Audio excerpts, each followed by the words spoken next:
नमस्ते बच्चों, आज हम देखने जा रहे हैं बाल वसंत भाग 3 कक्षा 8वीं का चौथा पाठ दीवानों की हस्ती के प्रश्न उत्तर।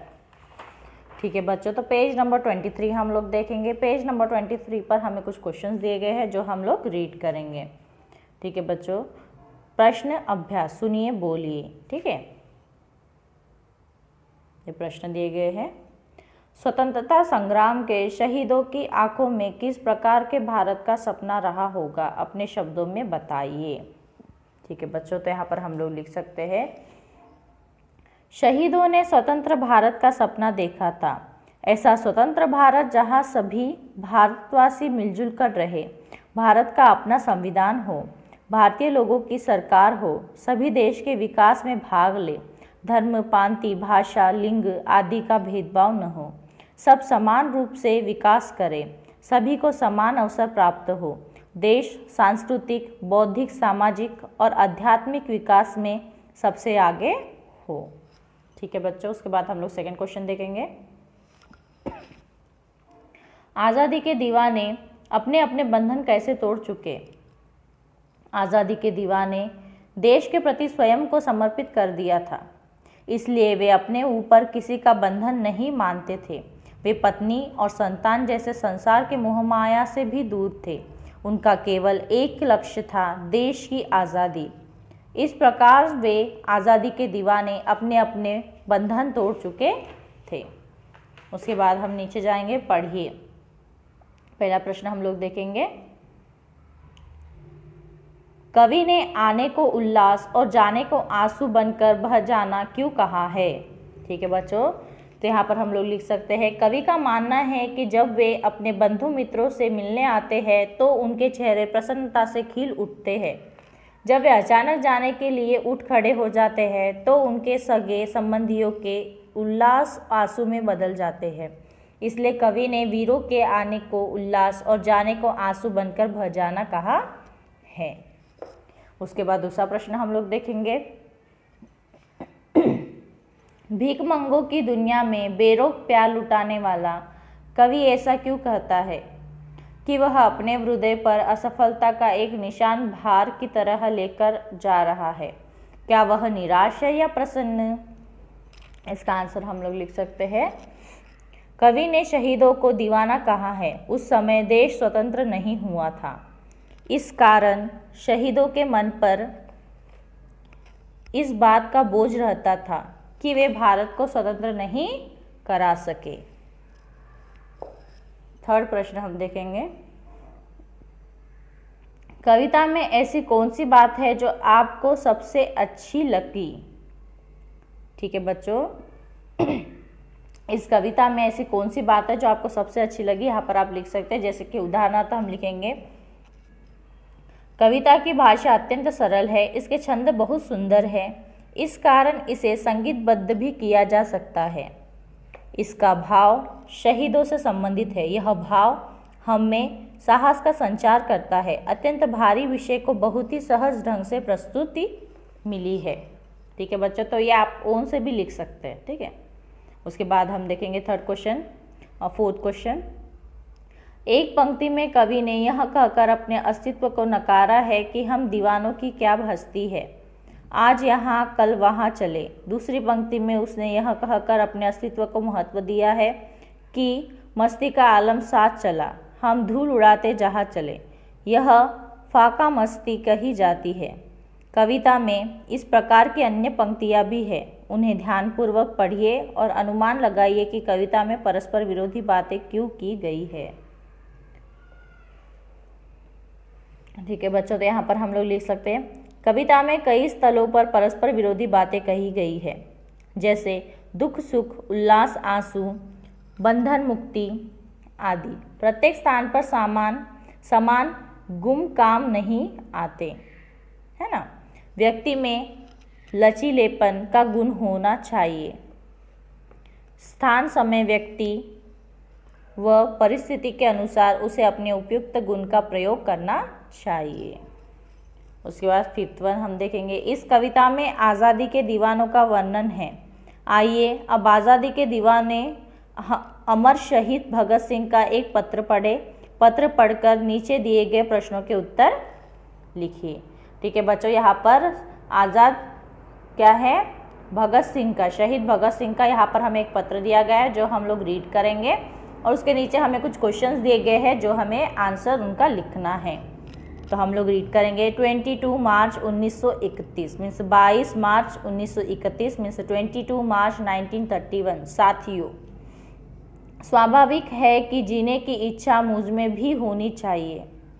मैं छिपाना नहीं चाहता, लेकिन मैं एक शर्त पर जिंदा रह सकता हूँ कि मैं कैद होकर या पाबंद होकर जीना नहीं चाहता। मेरा नाम हिंदुस्तानी क्रांति का प्रतीक बन चुका है और क्रांतिकारी दल के आदर्शों और कुर्बानियों ने मुझे बहुत ऊंचा उठा दिया है, इतना ऊंचा कि जीवित रहने की स्थिति में इससे ऊंचा मैं हरगिज नहीं हो सकता। आज मेरी कमजोरियां जनता के सामने नहीं है। अगर मैं फांसी से बच गया तो वे जाहिर हो जाएंगी और क्रांति का प्रतीक चिन्ह मध्यम पड़ जाएगा या संभवतः मिट ही जाए, लेकिन दिलेराना ढंग से हंसते हंसते मेरे फांसी चढ़ने की सूरत में हिंदुस्तानी माताएं अपने बच्चों को भगत। उसके बाद का पैराग्राफ हम लोग पेज नंबर 24 पर देखेंगे। सिंह बनने की आरजू किया करेंगी और देश की आज़ादी के लिए कुर्बानी देने वालों की तादाद इतनी बढ़ जाएगी कि क्रांति को रोकना साम्राज्यवाद या तमाम शैतानी शक्तियों के बूते की बात नहीं रहेगी। हाँ, एक विचार भी मेरे मन में आता है कि देश और मानवता के लिए जो कुछ करने की हसरतें मेरे दिल में थी, उनका 1000वां भाग भी पूरा नहीं करा सके। अगर स्वतंत्रता तक जिंदा रह सकता तब शायद इन्हें पूरा करने का अवसर मिलता और मैं अपनी हसरत पूरी कर सकता। इसके सिवाय मेरे मन में कभी कोई लालच फांसी से बचने का नहीं आया। मुझसे अधिक सौभाग्यशाली कौन होगा? आजकल मुझे स्वयं पर बहुत गर्व है। अब तो बड़ी बेताबी से अंतिम परीक्षा का इंतज़ार है। कामना है कि यह और नज़दीक हो जाए। आपका साथी भगत सिंह। ठीक है बच्चों, तो भगत सिंह का लिखा हुआ ये लेटर है। ठीक है, तो इसके नीचे, इस पैराग्राफ के नीचे हमें कुछ क्वेश्चंस दिए गए हैं जो हम लोग रीड करेंगे और उसके आंसर लिखने की कोशिश करेंगे। ठीक है, पहला प्रश्न हमें दिया गया है, भगत सिंह के पत्र एवं पढ़ी गई कविता दीवानों की हस्ती के भाव में क्या समानता है? ठीक है, इस पोयम में जो हमने अभी पढ़ी है 4th लेसन, और इस लेटर में क्या समानता है वो यहाँ पर हमें बतानी है। यहाँ पर हम लोग लिख सकते हैं, भगत सिंह का पत्र और पढ़ी गई कविता का भाव लगभग एक ही है। देश की स्वतंत्रता तक वे जीवित रहते तो शायद अपनी हसरत पूरी करते। इसी प्रकार कविता में दीवाने अपने दिल पर देश को स्वतंत्र न करा पाने का बोझ लेकर ही संसार से विदा हो जा रहे हैं। ठीक है बच्चों, उसके बाद हम सेकंड प्रश्न देखेंगे। दूसरा, भगत सिंह ने स्वयं को सबसे अधिक सौभाग्यशाली क्यों कहा है? भगत सिंह को देश के लिए शहीद होने का अवसर प्राप्त हुआ, इसके लिए वे अपने को सौभाग्यशाली मानते हैं। भगत सिंह हंसते हुए फांसी पर क्यों चढ़ना चाहते थे? भगत सिंह का मानना था कि उनके हंसते हंसते फांसी पर चढ़ने से देशवासियों को स्वतंत्रता के लिए संघर्ष करने की प्रेरणा मिलती। माताएं अपने बच्चों को भगत सिंह जैसा बनाना चाहती क्योंकि वे क्रांति ढक्का प्रतीक बन चुके थे। ठीक है बच्चों, उसके बाद हम नीचे के प्रश्न देखेंगे। लिखिए, निम्नलिखित प्रश्नों के उत्तर 4-5 वाक्यों में लिखिए। पहला प्रश्न, आज़ादी के दीवाने चाहते हुए भी अपने बंधु बांधवों के पास क्यों नहीं रह पाते? आज़ादी के दीवाने का लक्ष्य देश को स्वतंत्र कराना है। उन्हें बलिदान के रास्ते पर आगे बढ़ना है। यह रास्ता कांटों से भरा हुआ है। परिवार वाले उन्हें उस राह पर चलने से रोकते हैं। बंधु बांधवों के मोह में पड़कर वे अपने लक्ष्य से भटक सकते हैं। विरोधी सरकार का खतरा भी बना रहता है। अतः आज़ादी के दीवाने चाहकर भी अपने बंधु बांधवों के पास नहीं रह पाते। ठीक है बच्चों, उसके बाद हम देखेंगे वीरों की राह निश्चित क्यों नहीं होती। वीरों की राह निश्चित क्यों नहीं होती, इसका आंसर हम लोग लिख सकते हैं वीरों का लक्ष्य अपने देश को स्वतंत्रता दिलाना होता है। इस लक्ष्य की प्राप्ति के लिए उन्हें जो रात उचित प्रतीत होती है वे उसी राह पर चल पड़ते हैं। दुश्मनों की चाल समझकर आवश्यकतानुसार अपनी राह बदलने की आवश्यकता होती है। यदि कोई बड़ा व्यवधान उपस्थित हो गया तो राह में रुक जाने के स्थान पर नहीं राह खोजना ही उचित है। इसलिए वीरों की राह निश्चित नहीं होती। ठीक है बच्चों, उसके बाद हम थर्ड प्रश्न देखेंगे बलिदानी लोग अपने पराये का भेदभाव क्यों नहीं रखते। बलिदानी लोग देश की आज़ादी के लिए अपना बलिदान देने के लिए तत्पर है। यह देश न हिंदुओं का है, न मुसलमानों का, न सिखों का, यह हम सबका देश है। इसलिए इस देश में रहने वाले सभी आपस में भाई है। बलिदानी अपने पराये की संकुचित भावना से ऊपर उठकर सभी को अपना मानते हैं और सभी के लिए अपना स्वच्छंद प्यार लुटाते हैं। चौथा क्वेश्चन हम देखेंगे जीवन में मस्ती होनी चाहिए, लेकिन कब मस्ती हानिकारक हो सकती है।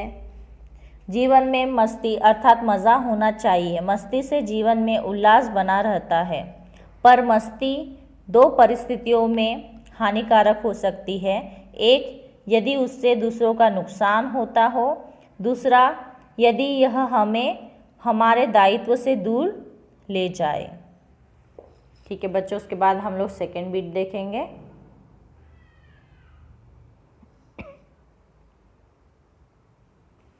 निम्नलिखित प्रश्नों के उत्तर 8-10 वाक्यों में लिखिए। पहला प्रश्न, हमें सांसारिक सुख दुख के भाव को समान क्यों मानना चाहिए, इससे हमें क्या लाभ होगा। यहाँ पर हम लोग लिख सकते हैं सांसारिक सुख दुख को समान मानना बहुत ज़रूरी है। इससे हम प्रत्येक परिस्थिति में सुख का अनुभव करेंगे, हम दबाव का अनुभव नहीं करते। इससे मनुष्य अपने कर्तव्य मार्ग से विचलित नहीं होता। व्यक्ति सामान्यतः दुख में ईश्वर को याद करता है, किंतु सुख दुख को समान समझने वाले सदैव ईश्वर को याद रखते हैं। उनमें मन से सुख का लोभ भी मिट जाता है।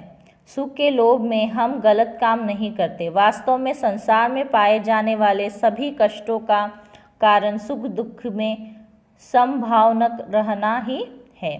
इंसान सुख की प्राप्ति के लिए अनेक लोगों को दुख पहुंचाता है। वह अपने सुख के लिए जीव जंतु प्रकृति सबका शत्रु बन जाता है। ठीक है बच्चों, उसके बाद दूसरा प्रश्न हम देखेंगे आप अपने देश के लिए क्या क्या करना चाहेंगे। तो ये आपको खुद से लिखना है कि आप अपने देश के लिए क्या कर सकते हैं। ठीक है, जैसे कि हम लोग उदाहरणार्थ लिख सकते हैं मैं भारत की स्वतंत्रता की रक्षा अपने प्राणों की बलि देकर भी करूँगा। यह स्वतंत्रता हमारे पूर्वजों की धरोहर है, इसकी रक्षा में जी जान से करूँगा। सबको मिलजुल कर रहने की प्रेरणा दूंगा। आतंकवाद एवं भ्रष्टाचार का विरोध करूँगा। भारतीय संविधान का आदर करूँगा।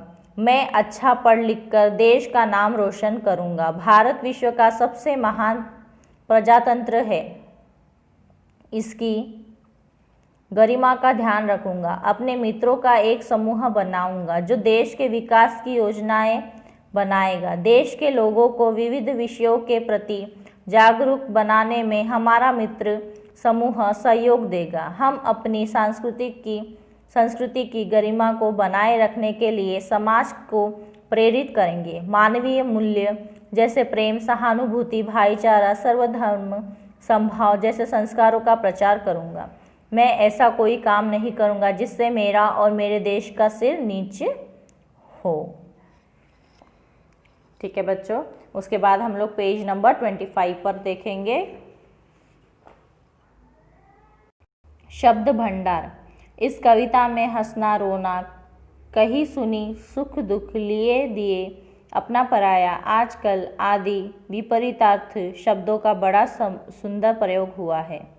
दो विपरीतार्थ शब्दों का एक ही वाक्य में प्रयोग कीजिए, जैसे हंसना रोना। दूसरों पर हंसने वालों को एक दिन अवश्य रोना पड़ता है। ठीक है बच्चों, तो यहाँ पर हम लोग लिख सकते हैं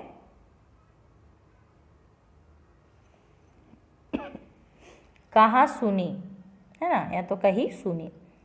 यहाँ पर हम लोग लिख सकते हैं महात्मा गांधी ने अपनी बात कहने का बहुत प्रयत्न किया, पर सुनने वाले कुछ सुनने को तैयार नहीं थे, है ना।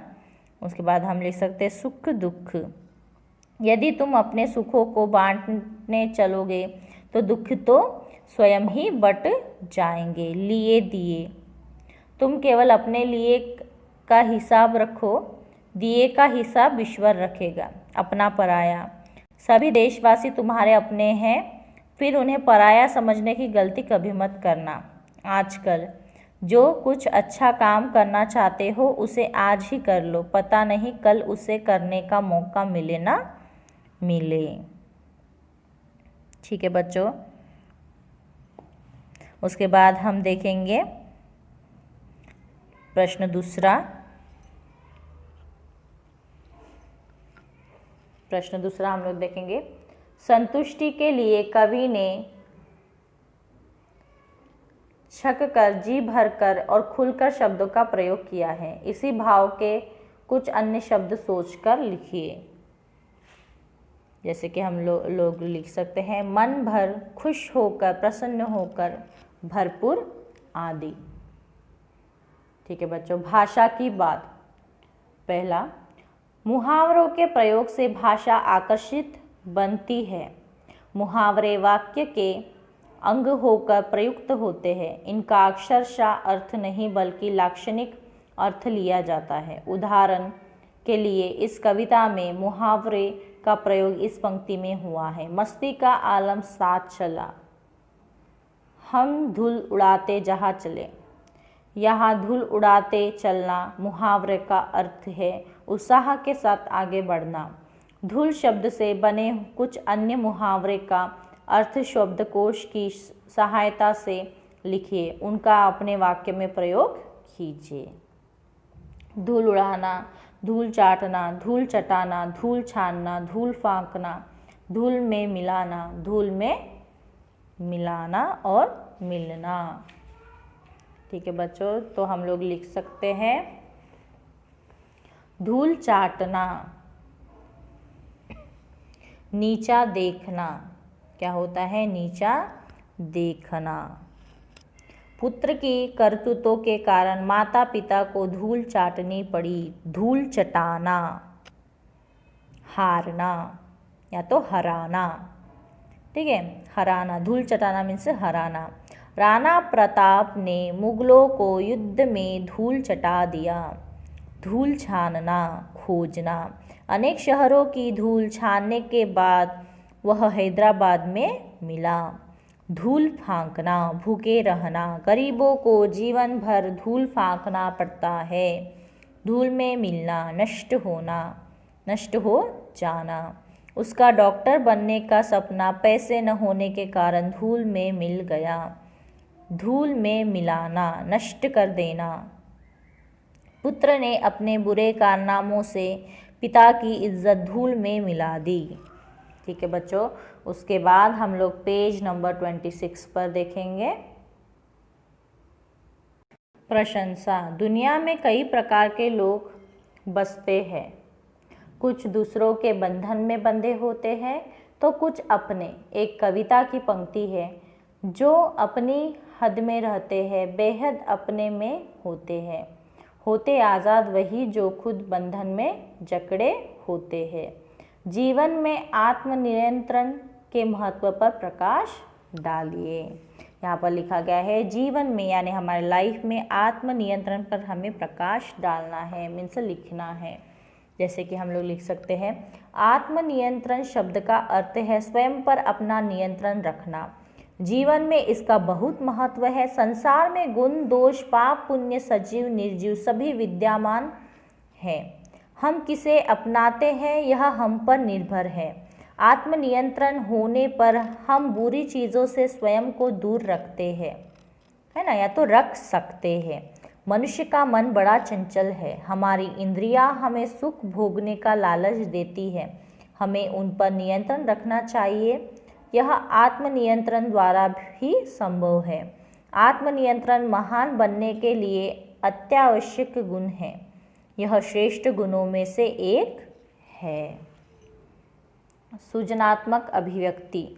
कविता आप भी रच सकते हैं। इस कविता के चरणों को आगे बढ़ाने का प्रयास कीजिए। ठीक है बच्चों, तो आप लोग लिख सकते हैं, या आपको खुद से लिखना है, मगर एक पैराग्राफ जैसे मैं लिख के बता रही हूँ, आपको बोल के बता रही हूँ। हम साथ चले मानवता के, हम दानवता को मार चले, हम जहाँ चले सिर उठा चले, हम दुष्टों को ललकार चले।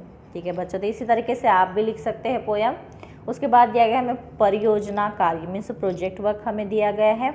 किसी स्वतंत्रता सेनानी के संबंध में जानकारी एकत्र कीजिए, उनका संक्षिप्त जीवन परिचय लिखिए। ठीक है बच्चों, तो यहाँ पर आपको किसी की जानकारी लिखनी है स्वतंत्र सेनानी की, जैसे कि आप लिख सकते हैं महात्मा गांधी, जवाहरलाल नेहरू, किसी का भी लिख सकते हैं आप। ठीक है, नेताजी सुभाष चंद्र बोस का लिख सकते हैं।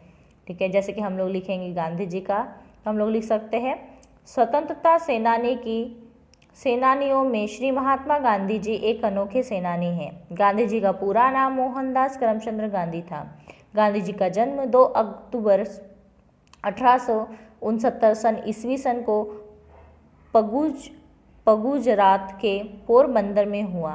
पिता करमचंद और माता पुतालीबाई थी। छोटी उम्र में गांधी जी का विवाह कस्तूरबा से हो गया।